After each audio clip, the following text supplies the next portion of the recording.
Hey everybody, Jeff here. Welcome back. So today I am going to be talking about a very cool composting topic, and that is worm composting, or as some people know it as vermicomposting. So I have my worm compost bin here, and I'm going to be going into kind of how it works, what you use it for, and just, yeah, kind of the ins and outs of worm composting and the basics.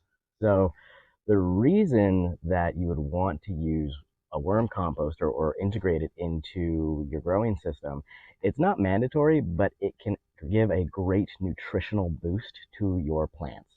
It's not mandatory, but it can give them that little bit of a boost and allow them to be the best that they can be and allow you to have the best harvests that you can. So worms, once they break down, food waste or green waste, they create poop, or what we call worm castings. And that is a very nutrient dense material. It's also got a lot of beneficial bacteria in it that, when added to your crops, can help and allow them to uptake nutrients even better. Worm castings can also help improve the water retention qualities of your soil. So if you live somewhere that dries out quite a bit, if you incorporate it into your soil, it can help your soil retain a little bit more moisture and stop it from drying out as quickly. But really, for me, the benefit of worm castings and using vermicomposting really comes down to the nutritional boost that you get from them. I'll give you a close up of what those castings and what their poop looks like in a little bit, but you can use it in a few different applications. You can add it directly to your growing mix or your seed starting mix or whatever medium you are growing your plants in. You can add it directly to. You can also use it as an inoculant. So when you're transplanting plants, you can dilute the castings into essentially a spray, and you can use that when you're transplanting to kind of give them a little bit of a nutritional boost to help them along with that transplant shock. You can also, one of the ways that I like to do it is when I'm transplanting, is I actually take a little scoop of worm castings, and under each plant, when I'm putting them in the ground, I'll put a little scoop right under the root ball, and that's how I like to give my plants that little bit of a planting boost. You can also incorporate it into compost teas if that's something that you like to do. So that's where you're taking, other nutritional additives and worm composting and putting it into, a water bath, allowing that to aerate and creating tea with that. And you can also use that on your plants as well. It has a very, very wide range of applications. And again, it can really help give plants that little bit of the extra boost. The beneficial bacteria that are in here, as well as the nutrients that are in here, can be awesome additions. And again, it's not something you have to do, but it's something that I personally like to do, and you can try it out and see for yourself and see if it's something you like to do. Now, unfortunately, I'll go into kind of how the worm bin system works. Most commercially made systems like this are quite expensive. That's the unfortunate part about this. This right here, this system that I really like is the Worm Factory 360. Now, I got it used off Facebook Marketplace for $80. I highly recommend looking at Facebook or Craigslist or Kijiji and trying to get it second hand if you want to try one out, because they are quite expensive. Unfortunately, they have fallen victim to inflation, just like pretty much everything has. So this one particularly, I think the last time I looked it up was about $250. The cheapest ones I found are about $100. So yeah, they're unfortunately not cheap, but you can find them used. You can also look into making them yourself. You can find plans online. So if you really want to try, but you don't quite have the cash, try to look for some plans for some, cheaper DIY solutions, and that might work for you. So essentially, and again, this is a tiered system. You can see it's got 2 layers right now. Most systems that you'll look for online for worm composting, they'll be a tiered system. So your first layer is kind of what they start in. You create a bedding layer for them. It's not just dumping just food waste in when you're initially adding the worms. You're giving them a little bit of a home to hide out in, and then putting food waste on top. And then once they kind of break through and get down and decompose that initial that initial food waste that you put on top of the first bin, you can add your next bin and then add more waste. And then as it grows and as they break it down, you're just adding more tiers. Now this one comes with 4 layers, and most of them that I've seen online come with about 4 layers, so that's pretty standard. I started this one just before the fall last year, so that's why I only have 2 layers. They slow down quite a bit in the winter when it gets cold, so I just didn't have the time to end up making it to the 4 tiers. So in the next few months, they will definitely have worked their way through the next few bins, and I'll have this full basically by midsummer. So again, it's the type of worms that I use. They're red wigglers. It's not your standard earthworm, but they can pretty much go through any type of food waste. I just use my kitchen waste, or when I'm taking out crops and I'm like ripping off their tops, like for radishes or turnips, I'll just throw them in the bin, and that's basically what I use for my food for them. And like the bacteria, so basically the bacteria will break down the waste that you put in, or start that decomposition process when you add the waste to it, and then the worms then take over after the bacteria start that process. So there's beneficial bacteria in here that will start the decomposition process, and then the worms that you add will continue that process, and they will eat. Basically the bacteria start decomposing the green matter, and they're producing enzymes that the earthworms like to ingest and eat. So that's how everything kind of works together in this system. So it's a very, again, nutrient dense and a very beneficial bacteria filled product that's produced from this. So that's kind of the ins and outs of the basics of why you'd want to use it. Again, it's got great nutrients, it's got great microbial activity. Sorry about that. It has great water holding potential to improve your soil, and it also can help reduce things like transplant shock when you're incorporating that in when you're adding plants to the garden. So that's kind of the basics of why you would use it, the benefits of using it, and again, it's kind of the basics of how the tiered system works. So I will give you guys a closer look so you can kind of get a better sense of what I'm talking about. You can see the worms, you can see them do their thing, and you can see how this whole system kind of, the ins and outs of it. And you all might notice that I am rocking a new hat today.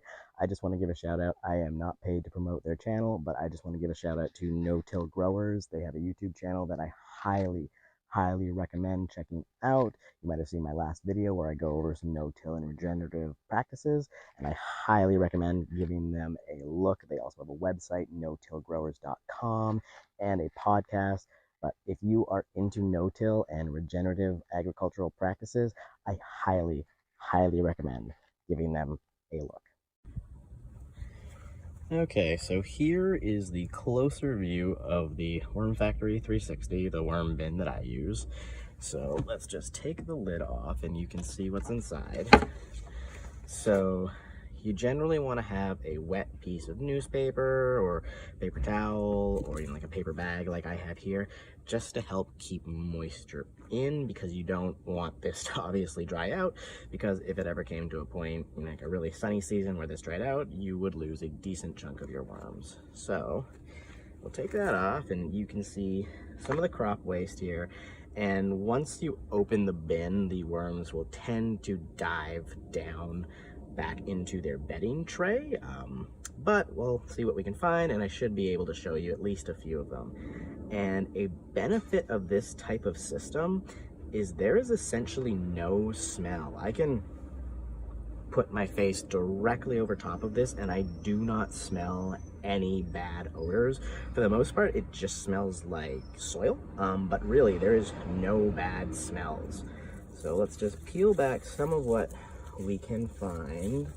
And this black stuff right here, that is their poop. That is straight worm castings right there. Now I can already see, I've seen a couple of them and they're diving. Oh, so there's a few of them right now, and you're not going to see, like I said, a lot of them right now, because when they're exposed, they naturally dive back down for protection. So I don't want to stress them out too much. So you've seen the food waste on here, you've seen the castings underneath. It's pretty much time to add more food waste, because it looks like they've gone through most of the last kind of additions that I have added. But yeah, you can see, there's eggshells, there's potato peelings, there's some Brussels sprouts, there's some radish tops, but anything that's not meat or dairy, you can add to this. and avoid anything that's got has been contaminated with like cooking oils or stuff like that. But really, any raw vegetal matter you can put in here, and like I said, even including like eggshells, which you should crush them up a little bit more, but they will also go through those as well. So under this layer is going to be a much heavier casting layer. It'll pretty much be just castings. So we will lift this up, and I'll try to do this quickly because I don't want to stress the worms out too much. But there we go. So you can see this is where the worms tend to actually live. They don't live in the top layer. This is where they live, and then they come up through. You can't really see it right now. You might be able to see a grid pattern, but there is a plastic grid on the bottom, and that allows them to freely move between the trays. So there's holes in each tier so they can freely move between all the layers. And see, this is pretty much pure castings right here. It is very nutrient dense. It's essentially pure humus or humic matter. You can see a couple little bits of eggshell that made it through, like a couple little, like pumpkin seeds and stuff. But other than that, almost nothing makes it through. They have pretty much broken down everything. And again, even in this layer, the castings layer, just like the top layer, has essentially no smell. And this layer actually smells even less like soil than the other layer. This layer is almost scentless. So I'm going to cover them back up because it does stress them out a little bit to be exposed like that. Now, underneath all the tiers that they feed and live in, you have a bottom layer that catches all the liquid that inevitably flows to the bottom, and that's what people commonly call leachate. So I'll just lift this up for a second. You can kind of see what that looks like. So this is the leachate, and you can see there's some worms who've made it down into that layer, and we'll just pluck them out because they can drown, unfortunately. If they do make it down into this layer, they can drown.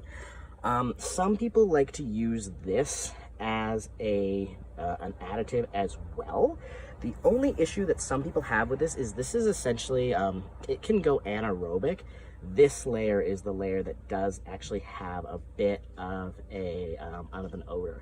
It's not bad, but there is one there. So some people like to avoid using this because even though it can have a lot of nutritional content and beneficial bacteria, it can also harbor some things that are not great for your plants. So we will put everything back on. And as well, these systems, most of the tiered systems, this one included, they will come with a spigot that you might not be able to see right now, but there's a spigot down on the bottom, and that allows you to drain the leachate when you need to. And as you saw, mine's pretty full, so I have to drain it soon. But that's essentially it. So you have your bottom tray that catches the liquid and allows you to release it. You have your next tray that when you first fill it up, you're creating a bedding layer. And then your subsequent trays, just you're adding more green waste and food waste, you know, no meat, no dairy, but any of the vegetal waste that you have to the system, and they'll freely move and work their way through the layers and feed and live and breed inside. And then when it comes time to, you can take that bottom layer that you saw, which was just the castings, and you can harvest from that layer. And obviously be careful, you don't want to be taking the worms out when you're harvesting that. So when you do, like how I've told you, I like to take like little scoops of it at a time, just make sure to try to pick the worms out as you go. You don't want to be losing all your worms. Your worms you definitely want to keep in the bin as much as possible. But that is essentially it. That is how this specific system works, and it's very similar to how most other tiered systems work. They're very easy. They create very little odor. You can actually keep these inside your house if you're comfortable with that, just because of the lack of odor. They generally don't become anything gross. They're not something that you wouldn't want to keep in your house generally. So some people keep them in their mud rooms or their laundry room or something like that. I keep mine outside just because we're a little bit sensitive to do mold and stuff like that, and every once in a while you can get a little bit of mold popping up if you add a lot of vegetal material at one time. So because we're sensitive in our household, we keep ours outside, but not everybody has to do that. And then you just have to make sure to try to keep it in a shady area, because if it's in full sun, this being black plastic, this will heat up, and it will heat up to a temperature that is too hot for the worms. So they can have some die off if it gets too hot, And just in the inverse, they also can't get too cold. So if you are in an area where you get below freezing in the winter, like I am, I move mine into my garage, and that keeps them safe over the winter. And then when it's spring, take them out, they'll get super active again, and they'll just go and go and go. So I do recommend the Worm Factory 360. It works for me, I love it, but I've also known people who've tried, you know, all the other different systems, and they work too. They basically all do the same thing. So yeah, that is basically the ins and outs of the worm composting system. All right, everybody, that is basically it. Thank you so much for tuning in again. I hope you enjoyed the video. I hope you learned something, and please like, comment, and subscribe to this video. It would help our channel out immensely, but whatever you choose to do, you are awesome, and I hope you have an amazing day.